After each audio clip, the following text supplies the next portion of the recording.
Welcome to the Dork-Bajir Chronicles, where an expert and a new expert, read through K.A. Applegate's stunning sci-fi serial. Animorphs. Join us. Join us. Join us. Join us. Join us. Come on, get in here.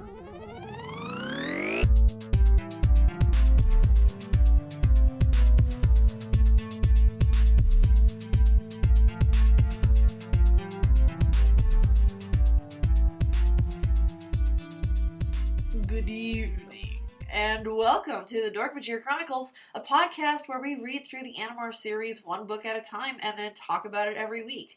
Today, we'll be talking about book number 50, The Ultimate. I'm Tessa, the expert. And I'm Brayden, and I wear hats now. It's a spiffy hat. It's got yeah. a picture of Rachel on the moon. Rachel is in bald eagle morph, so we know that she's surviving and thriving because bald eagles are native to a moon's arid landscape. Yeah, and then for some reason it says Apollo 11, 50 years. I don't know what that means. I don't know what that means. I don't know what that means. It's that an Animorphs hat. That might be like a misprint from the manufacturer. I just know that it's an Animorphs hat depicting Rachel. We'll post a picture of this Animorphs hat on our Instagram. Watch for it. Let's jump into some Fentanyl! Ooh yeah! Fentanyl! Ooh yeah! Our first piece of fan mail, we've got some spicy replies to our book number 49, the diversion episode that we just posted last week. We got Movie Polls, who is saying some stuff. First bit, somebody in the Facebook group theorized that the reason the Yeerks tested blood and DNA in number 49 to see if the Animorphs were humans is because Visser 3 saw Rachel morph as a human in number 48. If that is the case, isn't Crayak responsible for their identities being exposed? Thoughts? I think that's really freaking interesting, especially because book 50 confirms that those events did happen. Cassie references them. There are events that happen that she talked to Crayak. No, this is, they're at the McDonald's. This is where they get attacked by the rats. They get attacked outside the McDonald's, right? They are not in McDonald's. They get attacked outside of Cassie's farm in book 48. Oh, okay. I'm mixing up the events. Oh, of the you're book. mixing You up. would know way better than me. So Movie Polls is suggesting because Crayak was there and zooped Visser 3 and Rachel into the same spot, and Visser 3 saw Rachel as like a human. Oh yeah. Kind of. So that could be a big mecha human. A big mecha human, but I think she was also shifting to her human self a bit in between. Maybe not. Right, I might be misremembering it. I think I'm definitely misremembering it. That was just a cinematic effect I thought. I believe I mentioned in the episode, I thought that was silly that, I didn't remember, did Visser 3 remember what he saw? Because, that's what we don't know. That's a big trouble because he saw her as a giant human. I think because Rachel said no to the deal, that Crayak would not have wiped Visser 3's memory. Oh. So that makes total sense if he saw something that was, human-shaped like that. And just the interaction with Crayak, too. Crayak keeps talking about Jake. Well, that's a human name. And this is how a human acts towards, this is how humans can act. So I think we've just blown this whole thing wide open. Ooh. What if Jake is coincidentally just also an Andalite name? Jaka Havri Aska Boodaladu Magadwendadun Darden. We should make a chart of invent your own Animorphs name or invent brilliant. your own Andalite name based on your birth month and the color of your t-shirt and stuff like that. Oh, that's brilliant. I'm gonna come out with this. This will also be posted on our Instagram by the time you're listening to this. Also on this fan mail is kind of like a little fan mail sidekick. We've got some good discussions about, what kind of McDonald's burgers are the best. Movie Polls is saying, is anybody else disappointed that Visser 3 didn't show up in this book and come face-to-face with Lauren because they met in Analyte Chronicles? So that's all good. That's all well and good. But our real second piece of fan mail comes from Troidlepower, at Troidlepower on Twitter, sending it to me directly. saying, "Hey, at Miss Claire, that's me on Twitter. I just want you to know that Lindsay Lohan song totally rocks. You are not alone." Just thank you, Chortle Power. That's so validating. Thank you. And just to clarify, your at sign is actually at Miscellaneous Claire. MISCKLAIRE. Yes. Yeah. Right Okay. now. Yeah, what's up? How about this book, yo? This was very interesting. I really liked this one. It is the last of the Cassie books, I believe. I believe you're right. Yeah. We have an app from what I know, we have Axe, Marco, and Jake. Mhm. I think that's it. Yeah. I think. So- Do we have any more Tobias books? No, Oh, our last shit. Tobias book was that one too. Okay. So after this book, we're halfway through the cast. Yeah. I for was final really books. I was really happy with this one. I had a really good time with it. And what I would really like to discuss, maybe closer when we're done the summary, but what do you think was the A plot and what do you think was the B plot? Because this one had two pretty important plots, I'd say, that are very much intertwined. I think maybe can't be ranked by importance A, B. Yeah. Let's do the summary first. I agree. Let's do the no. summary first. And just I'm just getting really emotional because it's really hitting me that we're in that final stretch. Like, this is Cassie's last book. We're down. We've already read Cassie's last book. We've already read Tobias's last book. And we've already read Rachel's last book. Mm-hmm. And that's it. Like, damn, that's heavy. I love this book. I loved this book as a child. I read it a lot. I think it was, your favorite Animorphs books end up being the ones that you can find at your local library, whatever odd smattering that is. So, the world is different. The Yeerks know exactly who the Animorphs are, and all of the Animorphs and their families, minus Jake's parents, who've been Yeerked, they're all hanging out in the Hork-Bajir Valley. It's safe here because the Yeerks destroyed the valley back in book 47, the beaver book. Oh, right. It had a beaver on the cover. Which this dovetails neatly into a little bit that I just want to take off right off the top. So these physical books, of course, the physical books, the ones that we're reading, this is where the back of the book changes. It might have changed on 49, but I think it makes more sense to fully change here. With just 4 books left. With just 4 books left, the back of the book changes. So before, there was always a little blurb at the top, like a bit longer, maybe 3 or 4 sentences of kind of like, hey, we're the Animorphs, we can't tell you what's going on, who we are, or like where we live, but what we can tell you is that the Yeerks are here. And like, that's what it would be for all of the books up until now. And now this book, it changes into, hey, so like, it's real now. The Yeerks know exactly who we are and where we live. Things are getting serious. Like, it's a longer outro on the back. Even though they have for about 2 books now. Sorry? Even though they've really known that for about 2 or 3, pretty much, I'd say that kind of started right when Marco got caught. Yeah, Marco got caught first, but I think really the Masquerade, it might be book 45 too, but it's bone chilling because it's so much more serious than Lighthearted Animorphs. Yeah. Anyway, this book opens up right in the middle of the action again. Cassie's under attack, but psych, it's all a drill that they're running in the Hork-Bajir Valley.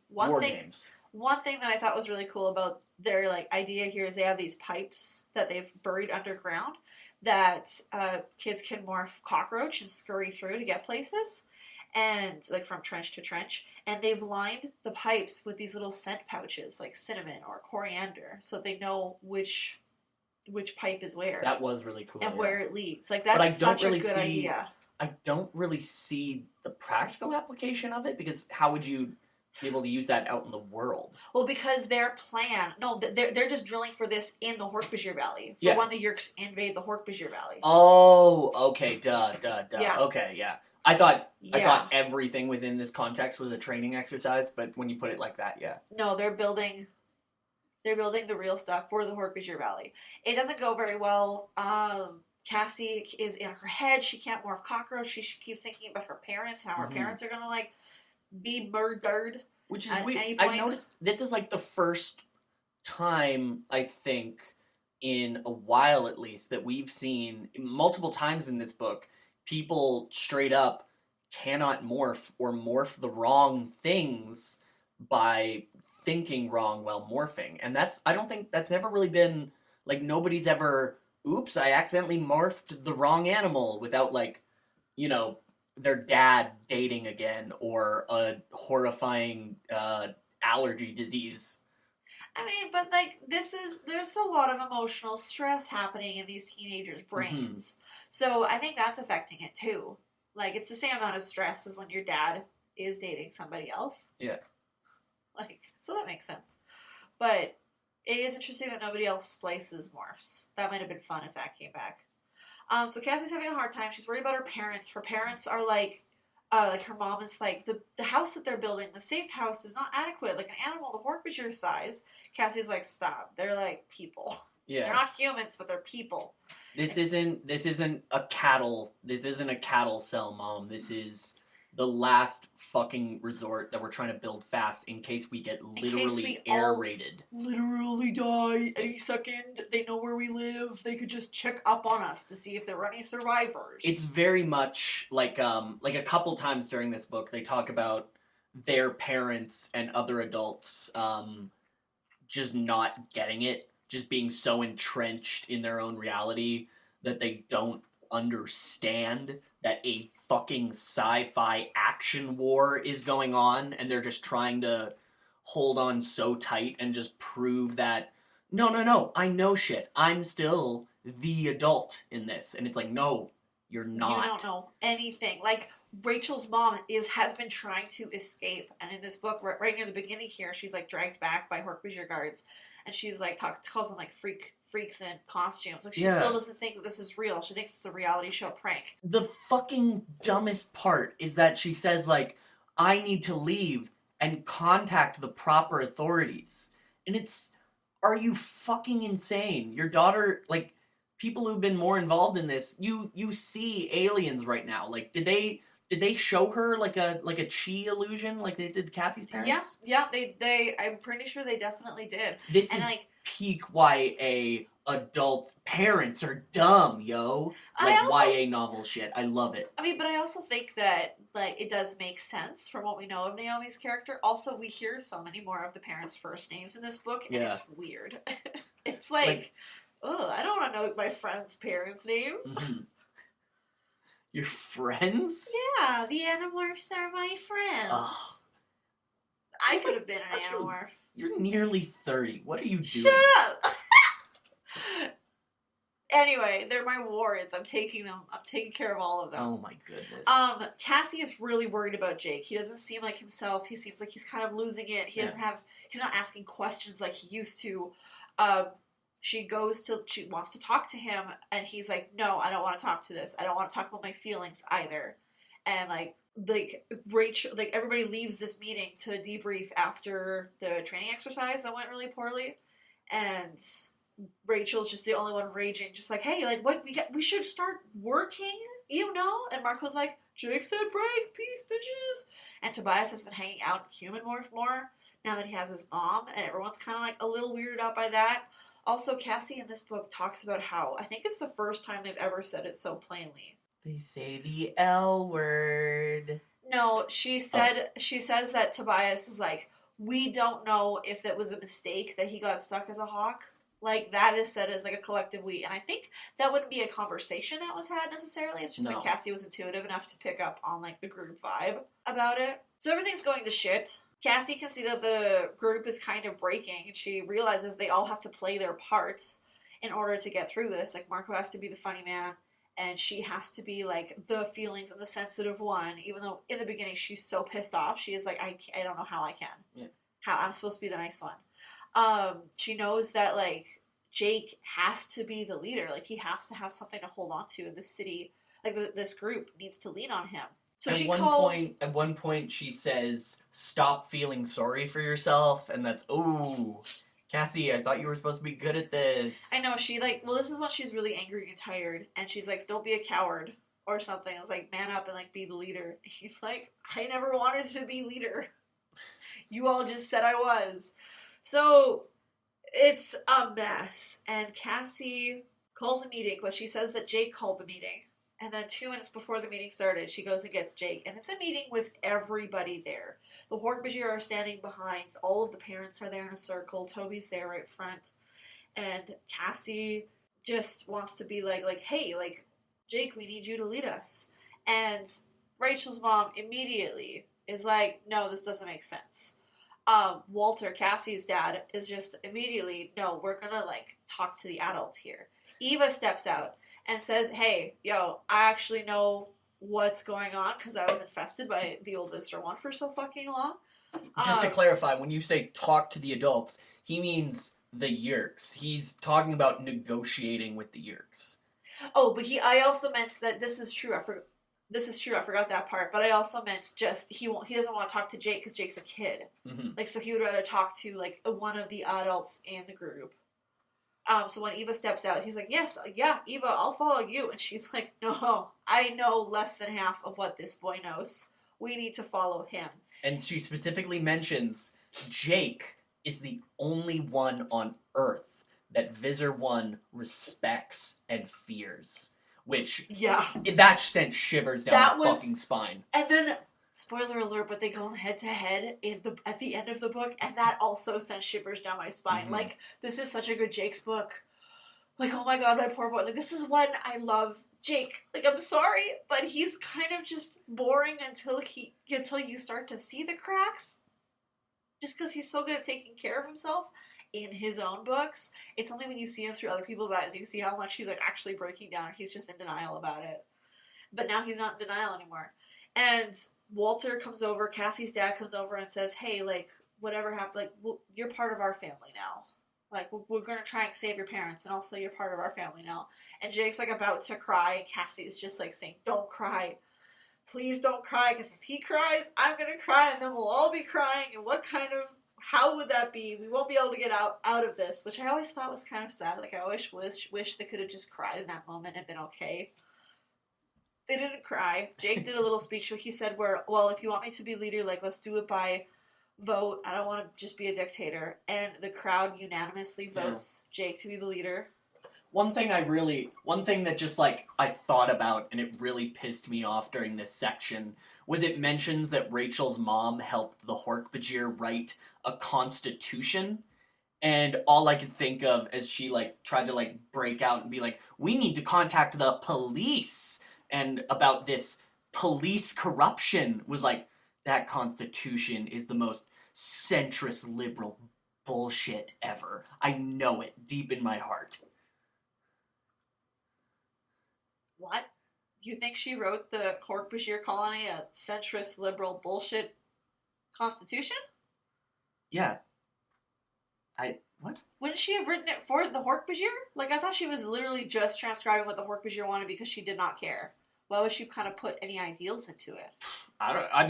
You don't even think about writing where the hell did the Hork-Bajir... My visualization of it was like, she was like, I'm a lawyer, and I interpret law. And they're like, we want law? And she's like, okay, well, let's start with one thing. Cops are always right. Dude, shit like that. No, I think it was,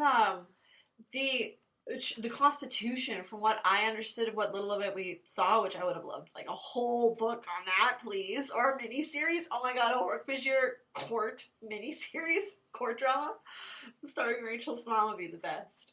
But I thought there was, like, the deciduous and the carnivorous forests, and then, like, they were like, oh, which one, there's 2 teams that want to harvest bark from this and that, but, like, when do we do it? And that was, wasn't really a constitution, but more of a contract.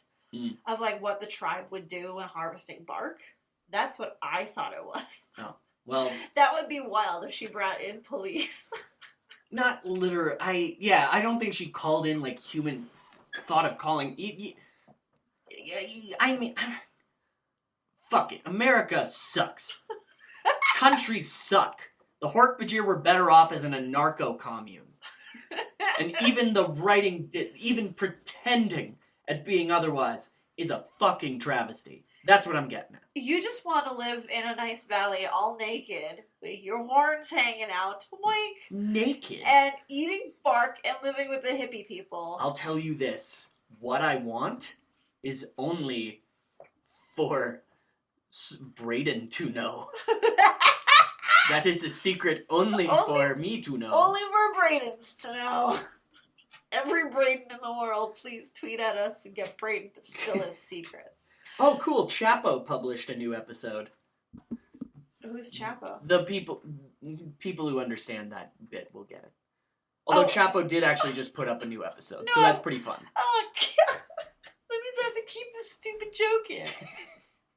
All right, so after the meeting, everybody votes for Jake. Jake calls a private Animorphs only meeting the next morning, and they have a big discussion, and they decide they're going to recruit some new Animorphs. Mm-hmm. But they have to choose wisely, because they can't give the controllers morphing powers. Yeah.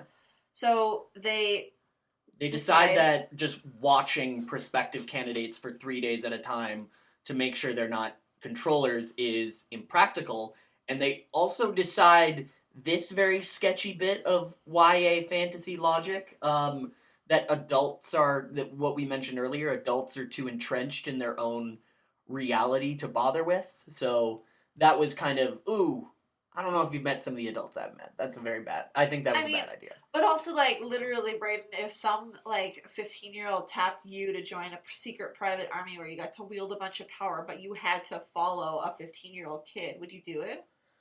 Would you be okay with following that kid? Oh, or would it kind of eat you? Okay, you got me. Okay, that's me, though. There's a lot of adults that are like that, though. I'm a sick narcissist. I would not... I look at somebody less than 10 years older than me, and I'm like, what the fuck are you trying to do? What the fuck do you mean I should put on more deodorant? Get the fuck out of here, boomer. With your hat on, you look like a podcast man now. Now you got a hat on. You're a cool teen podcaster. Watch out, world. Dork-Bajir, go on Chapo. So they decide that they realize that the Yeerks probably don't want any hosts that are disabled. Yeah. Because they're like, ableism. And because of Rachel, like, Tobias's mom wasn't targeted when she was blind. Mm-hmm. Like, okay. Maybe not. Although they did get Taylor, and they modified her with robo shit, which is like...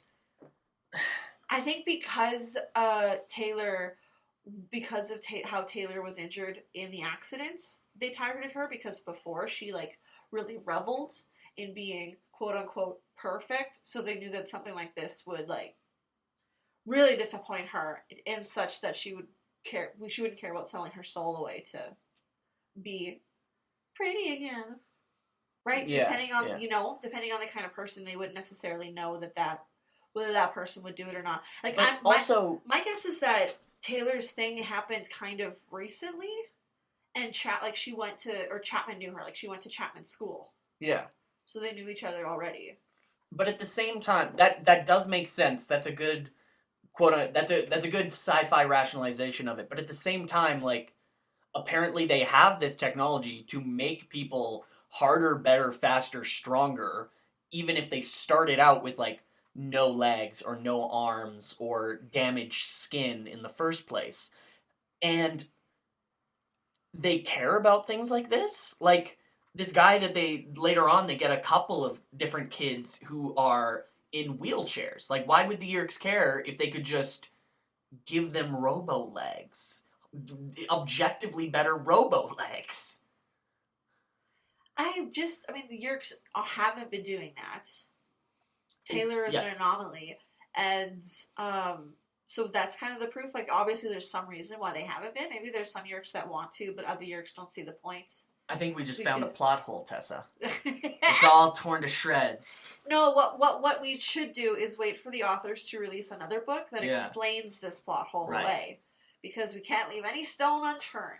These were actually the Taylor's robot arm, and did she have robo legs? No, I think she had. Yeah, I think she had part of her legs were done, but I don't know if she had any special powers in them. Mm-hmm.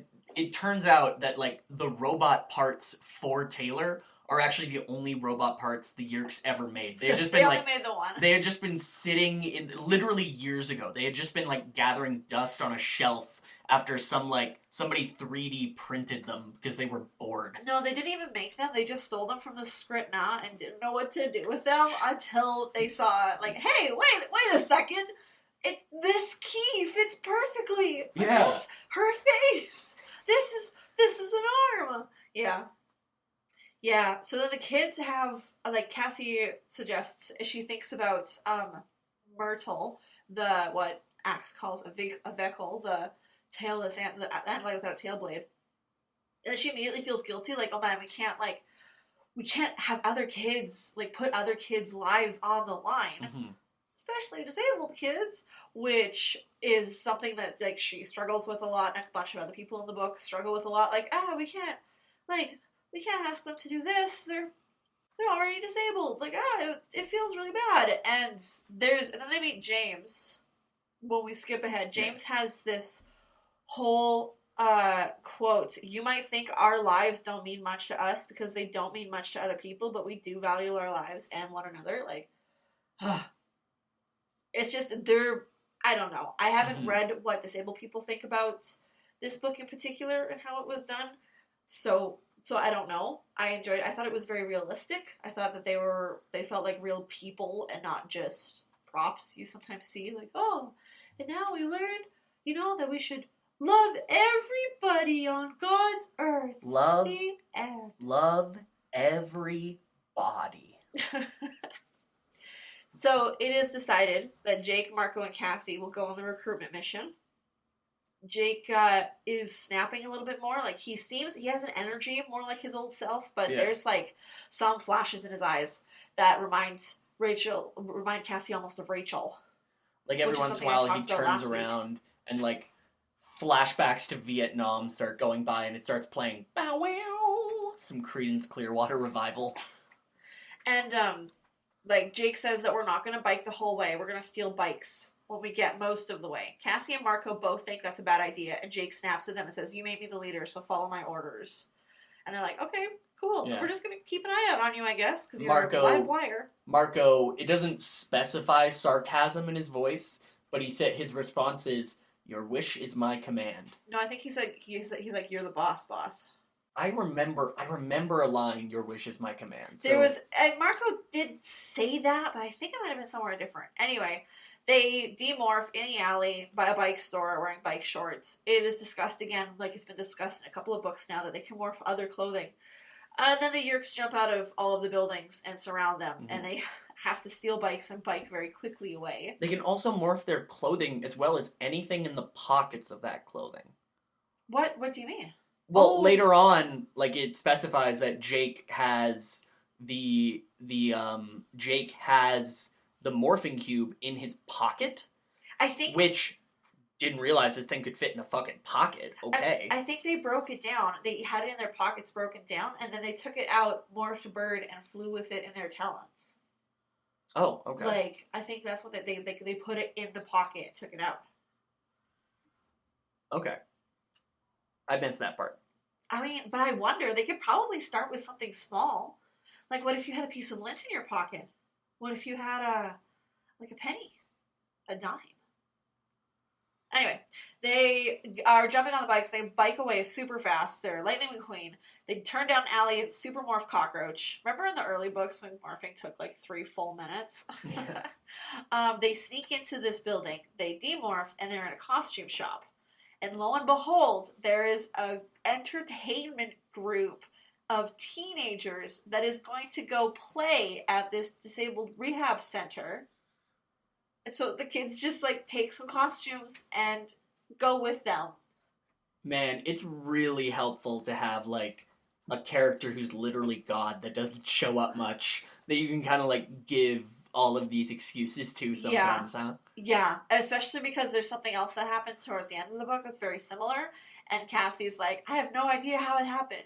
We're so lucky. Like, okay, yeah, Ellimist probably had his fingers in this one, which would make sense because that's payback if Crayak in his infinite wisdom, let Visser 3 know that the Animorphs are human. Mm-hmm. Right? Like, I just put that together just now, and that would actually canonically make sense. They both do a tit-for-tat kind of a thing. They sneak away from the little kid performance, and then go to the 5th floor where the teenagers are. It's a quote that comes up later, but the kittens that have grown up into cats that nobody cares about at the animal shelter. Oof. Like, that's what these kids feel like, and the air there is just depressing. Cassie had stolen some magazines earlier, and they show up to, like, pass them out, and the kids are not at all interested. They're literally just like, go away. Someone with cerebral palsy starts to, like, say something, and he's stuttering, and Cassie's panicking, just like, what do we do? Do we wait for him to say it? Do we, like, pretend he never spoke? And, like, just as a PSA, this is what I know, this is what I've heard from people who stutter. If you encounter somebody stuttering, just wait for them to finish it. That's the polite thing to do. The kids feel, the Animorphs, they feel incredibly awkward. They're just like, what are we doing here? There's one kind of more polite kid called Colette. She says, yeah, I'm just here for a bit, recovering from a skiing accident. Like, you can talk to James if you want to talk to somebody. He's the teen on this ward, but he, like, will talk to the doctors, and the doctors listen. And lo and behold, we hear James lecturing a nurse about his roommate's painkillers. Yeah. Like, he hasn't had his pain medicine in a while. The nurse is like, you're not qualified to give him pain meds. And James says, I've been giving him pain meds for longer than you've been working at this hospital. I know how to do it. I would just like to point out here, like, no shade, but these are all very first draft names of all these new characters. They're extremely, like, they feel like fake names. This is very much like the improv, like, at an improv show, like, when somebody, like, hey, what's your name, kiddo? To, like, specify, like, when somebody has just told you, like, your character is a child, and I'm asking, and you need to make up a name now. Like, the first name that you think of, Timmy. Yeah. You're another kid, and you're, Mexican. What's your name? Pedro. Yep. Then we have Colette, James, and Kelly are kind of our first main 5 here, and that's... And Pedro, to be clear. And Pedro. I wasn't making that up. No, Pedro's the roommate. James leaves talking to the nurse. He goes into this private, like, I don't know, sitting room, like one of the living room spaces, and the kids follow him. They speak with him privately, and Jake explains everything. And James says, cool, so now you've had your fun little prank. You can go home before you bother any more of my friends. And Jake's like, oh no, sorry, we're dressed like assholes. But I promise this is real, we're in disguise because we're in danger. And he morphs into a tiger, and so James believes him, but that's when Colette walks in. It's like, oh my gosh, a tiger! So they explain it to Timmy and Kelly. Oh, first there's a conversation about... James doesn't want to get anybody else involved. That's when he drops the line about our lives. Like, other people, what? You didn't want to worry about dying, so you thought you'd just throw us at the problem until it went away? Like, we're not interested. And Cassie is like, she's like, I never do this, but I'm going to be an asshole and be like, hey, you're treating your friends like babies. Can't they make their own decisions if they have, can't they give informed consent? Informed consent. I think that's a literal thing that was said. Yeah. This is very much. I think that's like I wrote down here. Cassie, SJW legend. Like, she's the OG, man. She's my guardian angel. I think this is the chronologically the oldest reading of informed consent I've ever read. Writing of informed consent I've ever read. Maybe that's just because I didn't pay attention to a lot of medical textbooks in 90s writing, but yeah, it was very interesting. It was very interesting to hear that phrase, which is very popular in a lot of different things these days, like in the medical community, in sexual relationships, in this context, that just you don't think about these phrases. There's a lot of phrases that are sort of in vogue as talking points now, like informed consent, like triggered, stuff like that, or canceled, that you realize have been around a lot longer than we've been talking about them. Damn, yeah. Where are we? James has a couple of conditions then. Okay, you've convinced me. But my conditions are I pick the team, and also Pedro gets to morph, but he doesn't have to fight. Yeah. And then they also tell James that, no, I think they wait and they just tell everybody. So they tell Kelly and Timmy, and then they tell everybody that there is a possibility, like, depending on your injuries, sometimes this technology heals wounds. Like, we don't know what it might do to you guys. Kelly gets excited, haha, you just, like, walk out the front door. Fuck you. Fuck you, terrible nurses. And the Animorphs say, no, you'd have to still stay here and pretend, because otherwise it would draw suspicion.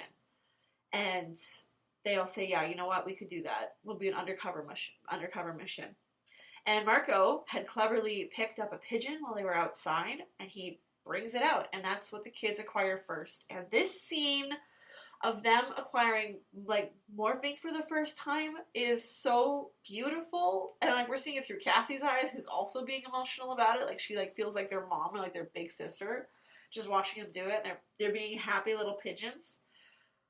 And also, we haven't seen the Animorphs geek out over a new morph in a very long time. Whether that's, like, this morph is so cool or this morph is so gross. So it's just, I'm feeling nostalgic about this whole scene. They fly the kids in bird morph over to the gardens, and the kids all acquire battle morphs. It's revealed a little bit later, but I'll spoil it now. James has acquired a male lion, as his battle morph.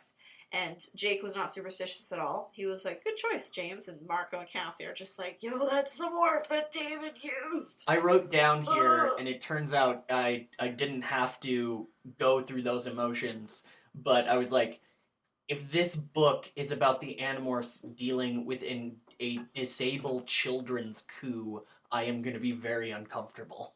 No, the coup comes at the end of the next one. and then the Hork-Bajir coup as well. And then they've just divided the whole valley up into, like, 6 discrete chunks. And then they kill all of the mainline Animorphs, and the rest of the books are just about them, just about, like, an entirely different cast of characters who murdered the first cast. Yeah, you know, like, I've heard that Catherine and Michael were inspired by such famous writers' hits as George R.R. Martin and the seasoned writers of Death Note. Ugh. They go back a second night to the rehab center and start recruiting more. James pre-selects them. They do this for 3 more nights, so they've done this for 5 nights total, and now there's 17 new recruits. 2 other kids were healed in the morphing process, and they become James's lieutenants, in a sense. And they all control different ones. And the kid's main bird morph is either a pigeon, if they've managed to find another pigeon, or they use Tobias's red-tailed hawk morph. Mm-hmm. So it's the 5th night. They meet up after going to the rehab center. And they're I'd just like to pause for a second. Imagine being the kid. Like, you're on this... I don't know if they brought anyone else, but, like, imagine learning later, just, like, one kid is like, oh, I didn't get a pigeon morph. They forgot it, so they let me be a red-tailed hawk. And you're the kids who have to be a fucking pigeon, and you're like, the fuck? I mean, either way, they both have to morph, like, common street bird and a bird of prey anyway. Yeah. So, I mean, ideally, that's what both the kids have. It is said at one point that Cassie morphs Osprey, and it's like, it's our strongest, like, best morph to go flying. And I'm wondering now, do their morphs reset every time they use them than they do in terms of healing? But what about in terms of, like, musculature growth? It would make no sense. Right. But what if these birds are just extremely beefy because the birds, they've been, like, flying hard distances and doing aerial dodges for years? Just beefy birds. Something you just never think about, like swole kangaroos. Beefy birds. On the 5th night, they have a meeting after going to the rehab center, and Jake's jazzed up. They got 17 new recruits, basically. They got 17 auxiliary Animorphs. Let's do it again. Axe and Marco have found a school for the blind that they can go to. Axe, once again, is just like, but, like, the Yeerks don't think they're good. Mm-hmm. Why are they good for us? Are these all blue bands? Were these all blue band? They were. Okay. Yeah. That becomes important. Axe is like, why are we using these guys if the Yeerks don't want them? I don't know if I want them. And everyone's like, shut up, Axe. Just because you people don't think these people are worthy of respect doesn't mean that we don't think they're worthy of respect. And Axe is like, cool, so why do you put them in a little building and nobody ever goes to see them or talk about them? The kids are like, let's go. And they just leave. And it's like, oh my god. But it feels very realistic, which is terrible.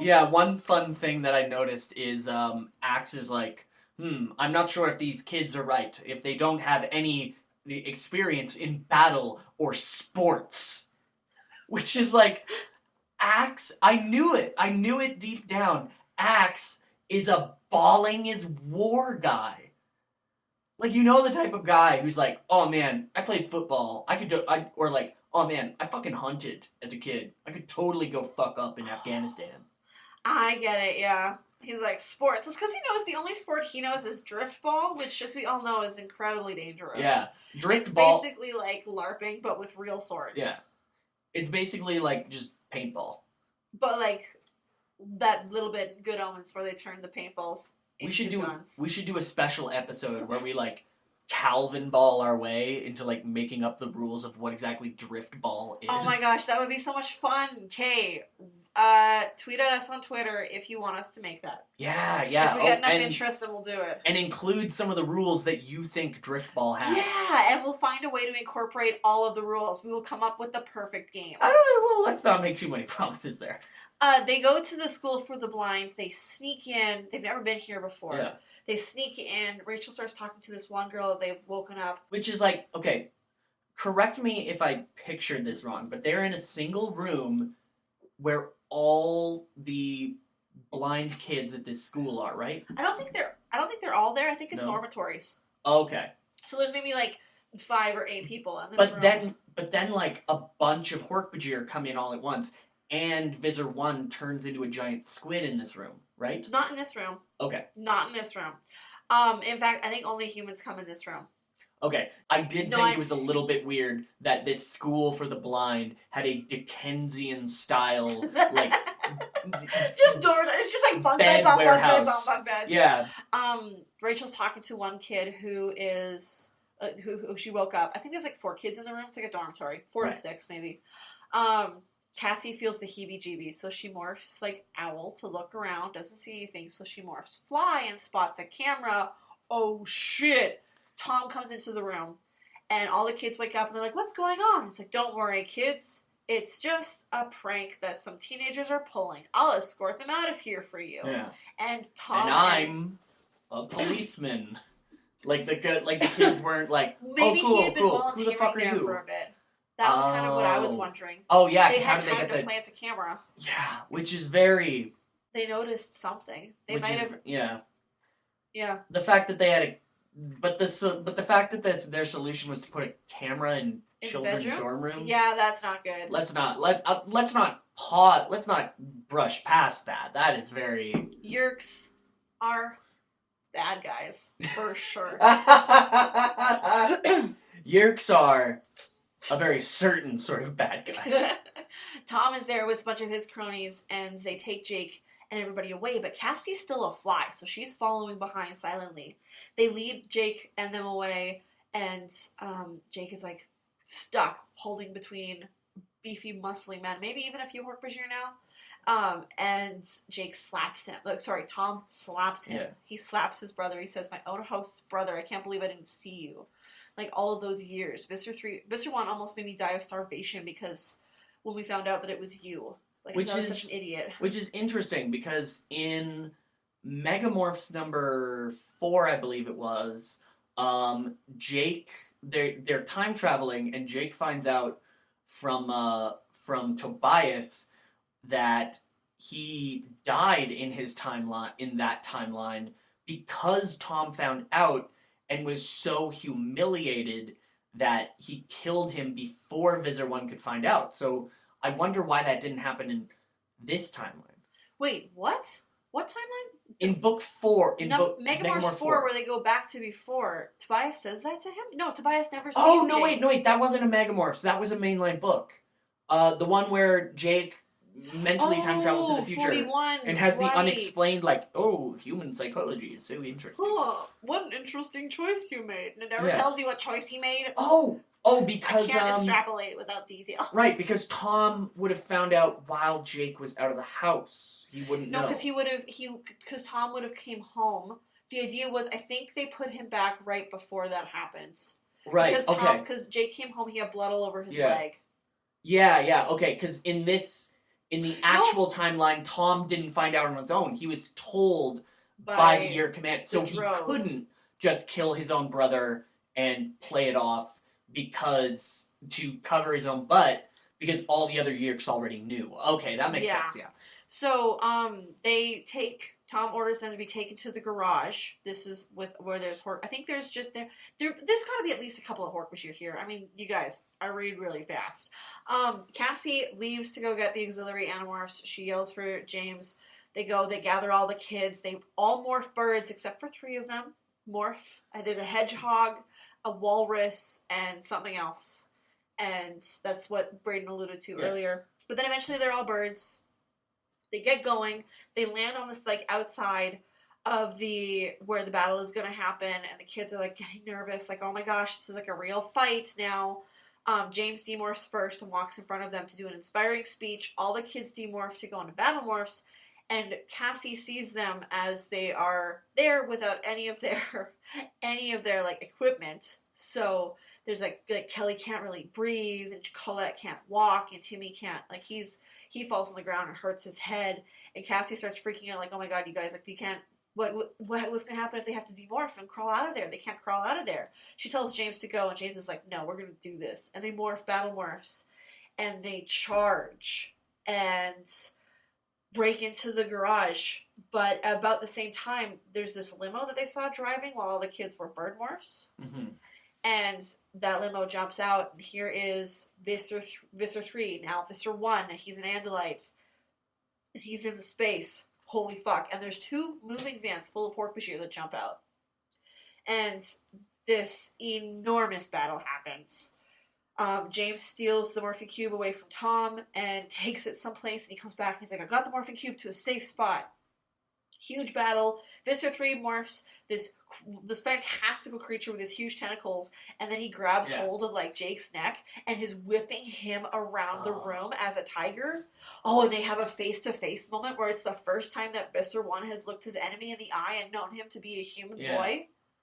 And where Jake knew that Visser 1 knew that he was a human boy. This whole book is very anime. It's so anime! There's a point where Jake gets freed when Visser 1 in this tentacled morph gets his tentacle cut off, and everyone's who the fuck did that? But nobody saw. They know it was one of the Taxons. Hork-Bajir, sorry.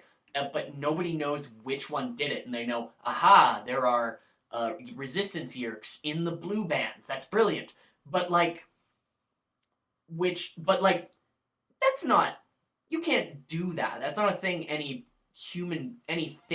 living creature can actually do. Slash something so fast it goes unnoticed. I think it was noticed, it's just nobody was selling him out at that moment. They thought maybe safety in numbers. And then the Taxons swarm the injured Visser 1. While this is happening, there's a lot of just really good descriptions of battle that's totally horrific.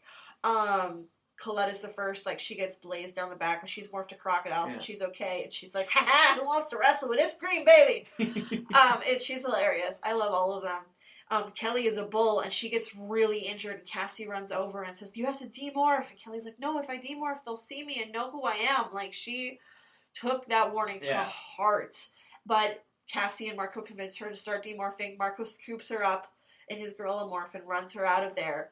Then the thing with Jake and Visser 1 happens. All the Taxons swarm Visser 1, and everybody escapes. But right before they start to run away, Jake and Cassie see, in the rain, Tom holding the blue box. Mm-hmm. Jake takes after him. Cassie takes after both of them. Tom's limping severely, but so is Jake. Tom's got a gun and a Draken beam, and he slashes, he fires it at Jake, which injures him. Now he's only on 3 legs, and he keeps going. And Cassie knows that Jake is just going to kill Tom, and she also knows that if he kills Tom, then that is it. That's the only thing. Jake won't come back after that. He'll cross a line that cannot be uncrossed, and she knows that this can't happen to him, so she lunges forward and bites his leg, and Tom escapes with the morphing cube.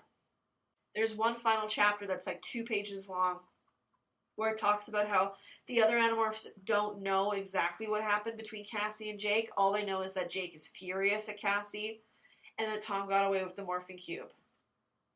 Like, but they don't really know that Jake is furious at Cassie. They're just like, they're not talking, so obviously something happened, but they have no idea what.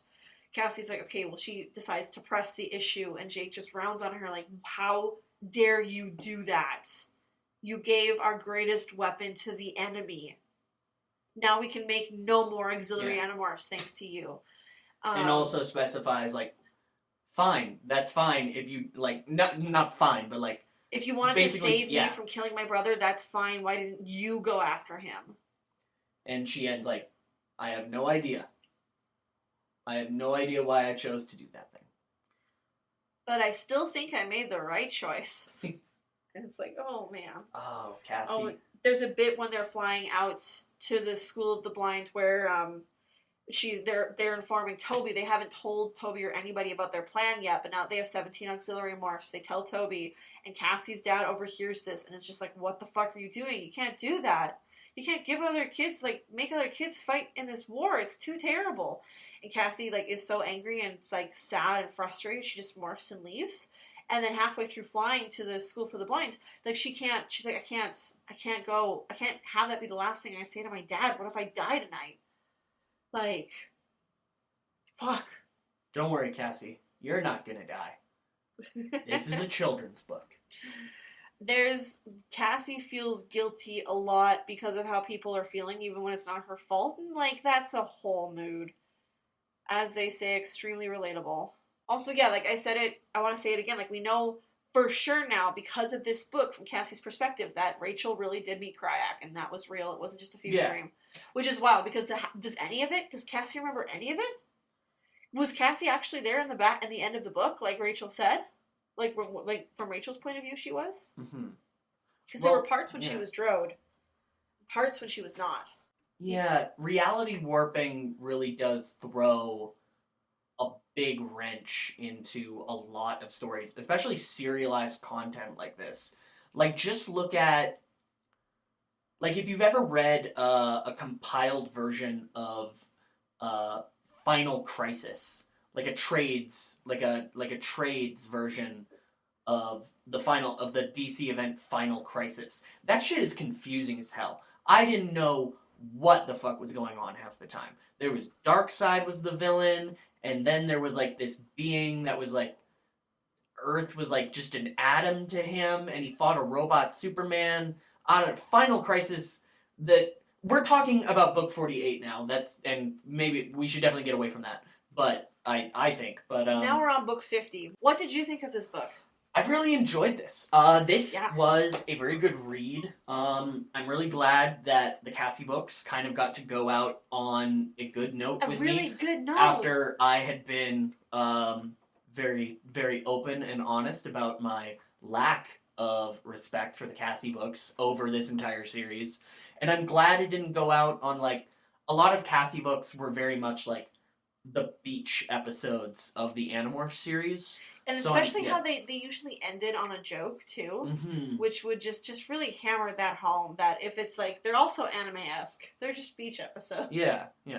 Like, oh, this book was all about a toilet, or, and then it didn't, and I went to Australia, and then it didn't matter.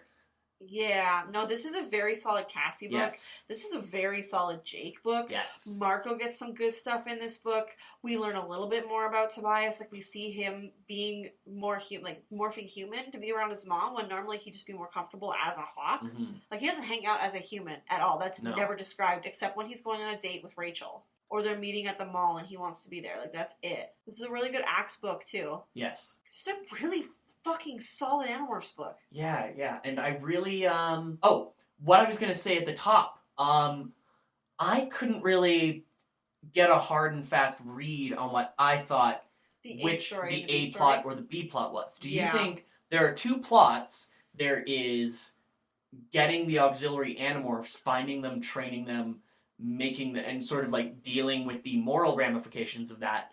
And I think the B plot, and I think the other plot, I haven't A'd or B'd them yet. The other plot is specifically for Cassie, getting Jake back into a The leaderly Animorphs headspace back into invested in the Animorphs again. What do you think is A plot and what's B plot? I would say B plot is the relationship between Jake and Cassie, for sure, just because that's more, for me, B plots have always been the more emotional journey, or about, like, the relationship specifically, whereas the A plot is, like, we're doing something. How about you? Yeah, I think I very much agree with that. Yeah, But that's a sentiment that I understand. They're both extremely, like, solid in this book, in the sense that in a way that we haven't really seen B plots be before. B plots are usually like a B story in an episode, where it's just not as important. I would say what really, yes, the way that it was important and very much material to the structure of the Animorphs, the leadership of the Animorphs, the continuation of the Animorphs as a team was kind of where I was, like, not confused on, but, like, thinking, like, maybe this is different. Maybe it's different. No, I think that's where, with watching TV, sometimes you get confused with A plot and B plot, I mean, specifically for sitcoms. And then if you read a lot of books, so there's a lot of books that I've read where the B plot is something like just almost more of a reoccurring joke or something like that, whereas this one is so, like, the A plot would not exist without this kind of B plot. Like, they're so completely interwoven within each other. It's like in our screenwriting class in film school, if you remember, where we talked about Die Hard, where the A plot is him stopping the terrorists, but the B plot is him fixing his relationship with his wife. Yeah. And that's also really tied. Next up, we got ourselves... This is Remorph Minute. This is Remorph Minute. 3. The creature is described in the book as being a giant squid-like creature. A fat body covered with gleaming black scales, raw red eyes bulge from dark flesh, and 20 massive spike-covered tentacles whirled and cracked in the air like bullwhips. Which is...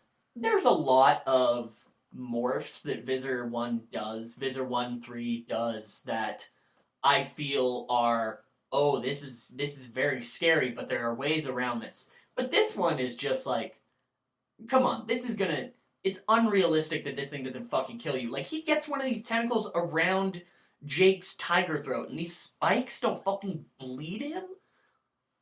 I think he was implied that Jake was on the way out, but the severing of the tentacle, like, literally definitely saved his life. But, like, and this one was definitely enjoying it. Perhaps the spikes are retractable. I will say, it finally struck me today why Visor 1 keeps trying new morphs, and it's because a single morph hasn't killed them yet. True. He's like, doesn't matter how close I got last time, and that it was only dumb luck that they got away. Obviously, the morph was inaccurate. Has he repeated? How many morphs has he repeated? Very rarely. The 8 dragon is the first one. Yeah. I think... Which book is it that they go to, like, Atlantis? Book 36. Book 36, he turns into, like, a lightning-shooting godling, pretty much, and... Right? Why didn't you do that one again? Yeah, that was do a the really fucking... good one. You're literally shooting lightning. What the fuck is wrong with you? Yeah, there's a lot that he... Just do the fucking 8 dragon more. Yeah. It's so incredibly powerful. And I cannot stress this enough, that the theory of yours wouldn't go for the lightning godling, because he didn't use it against the Animorphs. So we can't think like, oh, this one didn't beat the Animorphs, because he used it against the Atlanteans. That's true. He didn't really, hypothetically, he didn't know that the Animorphs were there with the Narctic. He was just going after them in the Pemeline ship. But, I mean, maybe he wasn't, and he was like, I didn't like it. You know how, like, Yeerks live in the mud and Annelites stand on the ground? I didn't like it. Being able to control lightning, it was weird. It made me feel bloated and not very pretty. It was, like, too much, man. This, the only person in his whole entire life that Visser 1, Esplin 9466, has ever, like, feared or respected, and this is what he fucking pulls out, is a black-scaled covered tentacle. Sorry, a black-scaled covered squid with tentacles and enormous eyes. It's talked about when Jake is being suspended and whipped around the room on the tentacles, that the auxiliaries keep going in and slashing at Visser 1 while he's distracted, but then the tentacles bat them away. Yeah.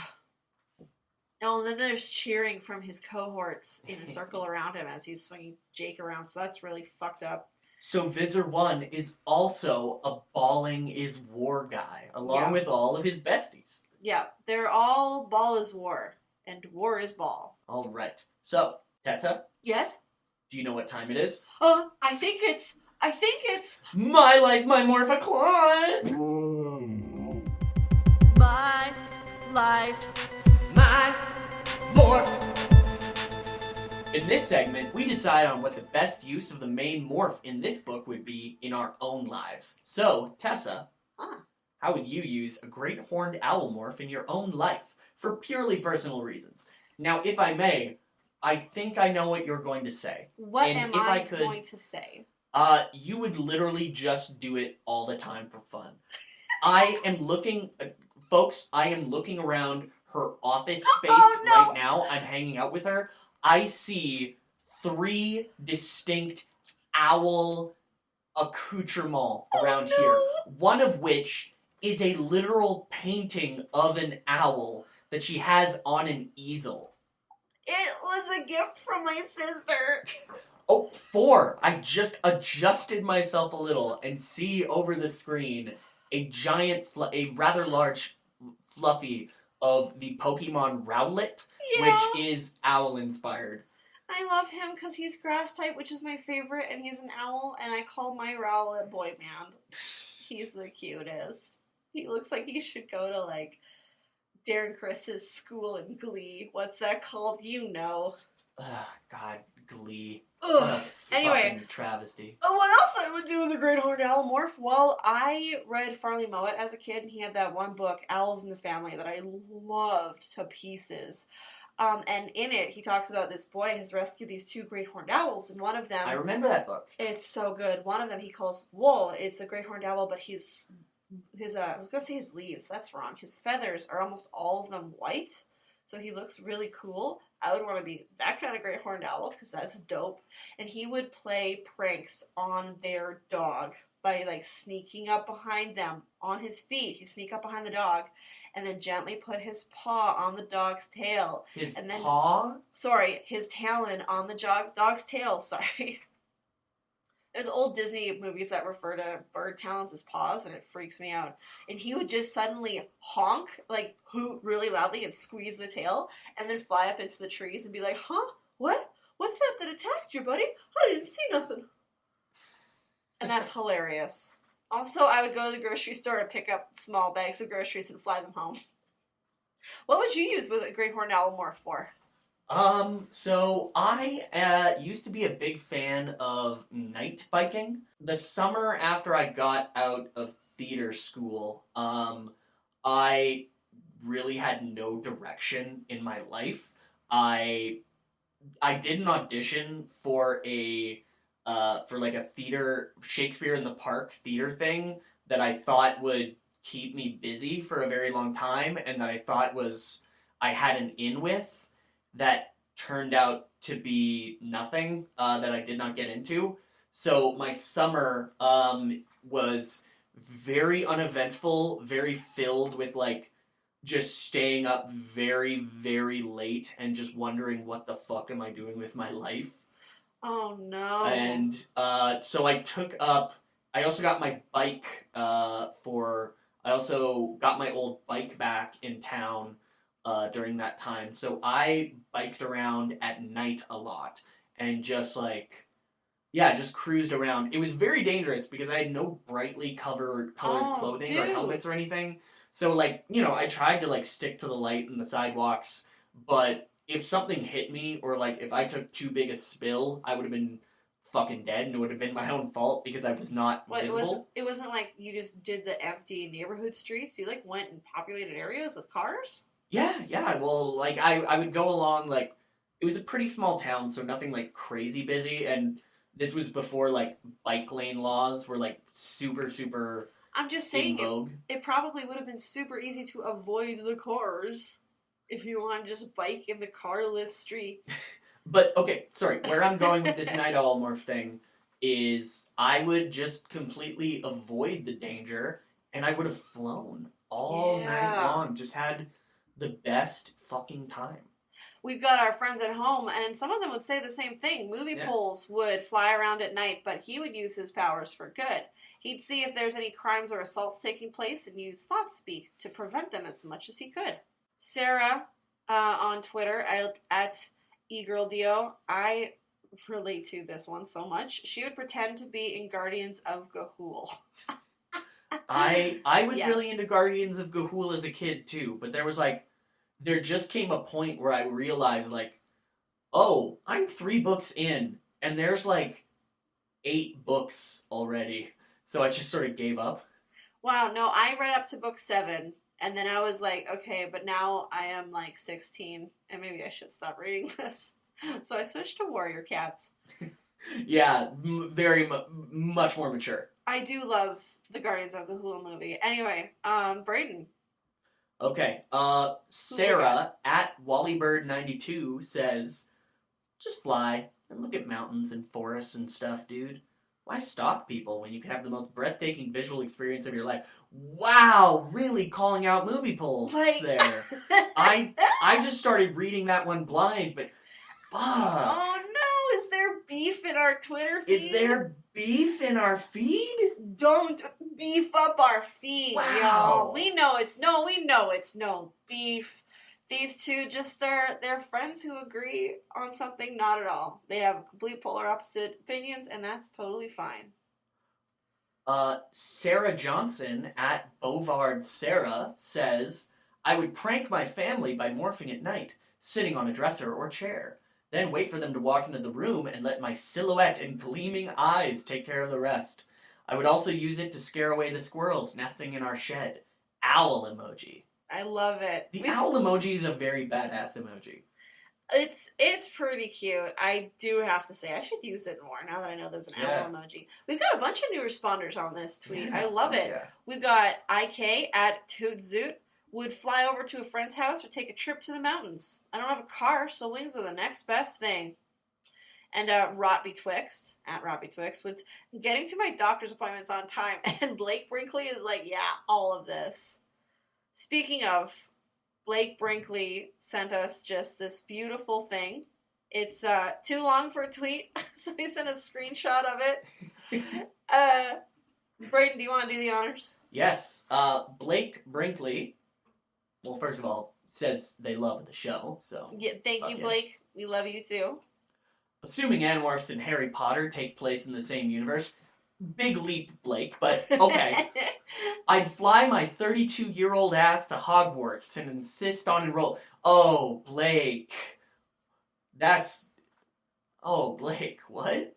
When they try to deny me, I'd just keep morphing in and out of Owlmorph to prove that I was an hashtag Animagus. What I lack in spellcasting, I'd compensate for in herbology, potions, and other classes where wand magic was not essential. Finally, I'd use that knowledge to open my own essential oils company as a cover to sell potions/plant secretions that actually worked and make bank. Bracket. I didn't have to kill or knock anyone unconscious this time. I guess I'm losing my touch. Blake Brinkley, how dare you?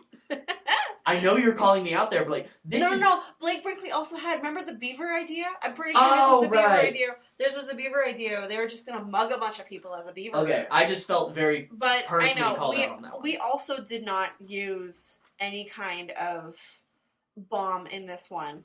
So... we were both losing our touch, but it's because this book was so dang good. We also have at Bizarre Adventurer, who would never let anyone sneak up on me ever again from behind. Love it. In 2-hour intervals. Just One Mango would go check out the nocturnal animals at the zoo that are always sleeping when you're there during the daytime. I wanted to make sure I hit everybody, because I was like, wait a second, we basically read everyone except for... Yeah. 2 people. We got really sometimes we'll pick out like 3 or 4, maybe 5 if there's a lot of them. But like I think we just really loved a lot of people's answers in this one. There was a lot of really good answers and a lot of really different answers, which is always fun. Yeah. I mean, we love hearing consensus that like, okay, everybody would just use a kangaroo morph to bounce around and put things in your pocket. Everybody would use like a Yeerk morph to just fuck with bullies. Yeah. But everyone would use a greenhorn owl morph just a little bit differently, and that's Yeah. the magic of owls. If you want to hear more about owls, Braden. Predictions! Predictions! What's your owly prediction for the next book? Okay. Imagine well, it was the front cover, except the front cover animal was an owl. Yeah. Well, imagine if an owl had a very long neck, not as bushy of feathers, had a green head, and was a duck. Imagine if an owl was a duck, and that's a little bit what, like, this next morph. I love this book. Much brighter colors again. I'm starting to notice that this book and 50, which we just finished, has sort of the coloring. It's not as much like just a sort of like light gradient pattern. They look like a sky. It's almost like I'm getting very sunsetty or sunrise vibes, which They're is absolutely interesting. gorgeous, and I think that's maybe because the technology kind of caught up, and they were like, you know what, let's go out with a bang and make some better covers for these final books. I think it's a deliberate design choice here in the final few books, because it says this one was the ultimate, the next one is the absolute. I haven't looked it up, but maybe sort of the naming convention stays the same, and these backgrounds stay the same, because if I remember correct, maybe this is a bit of a spoiler, which I'm supposed to avoid as the newbie of the podcast, but the cover of the final book has, like, their overlapped heads, and there's this bright light in the background that kind of maybe looks like a sunset, so maybe the motif is building Is this... the sun sunsetting. The sun setting. Oh, I like that idea. Yeah. I really like that idea. That's a great idea. The tagline for number 52 is "The countdown has begun," and as I said, the title is the absolute. We've got Marco in a very cool but very perplexing action pose. One moment. Yes. Can you finish reading that tagline, please?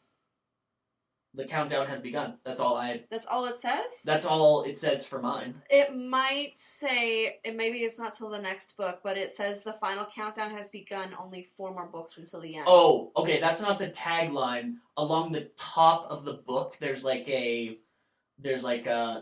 call it more of, I'd almost call that like a marketing tagline, more than the tagline of the book. I wasn't going to say anything, but there is a separate tagline above the book's title that says, "It's countdown time, only 3 more books till the end." So yes. There we go. And then now it says the countdown has begun. I see. But anyway, Marco, very interesting action pose, morphing into a mallard duck, green head, bright yellow bill with sort of like white collar stripe. I won't go too much into that. I've talked too much already. Predictions. Okay, Marco book. Very close to the end. His parents are here. The Yeerks know who they are, and the Yeerks have the morphing cube. I think they're gonna try. They're gonna have to go up against more Yeerks that have morphing technology, and I think they're going to use his dad's newfound expertise in Z-space technology to fuck with the morphing cube somehow. To find ways to fuck with morphing. That's so dope. I love it. I can't wait for next week. If you also can't wait for next week, why don't you listen to our back catalog?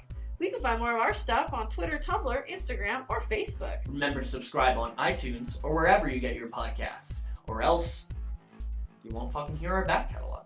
You fucking... God damn. God damn, you want to break our hearts like that? You want to break our fucking balls like that? You want to break our fucking balls like that? You want to smash our fucking melons open like that? Jesus Christ. You want to reach right up to my heart and break its little haughty balls off?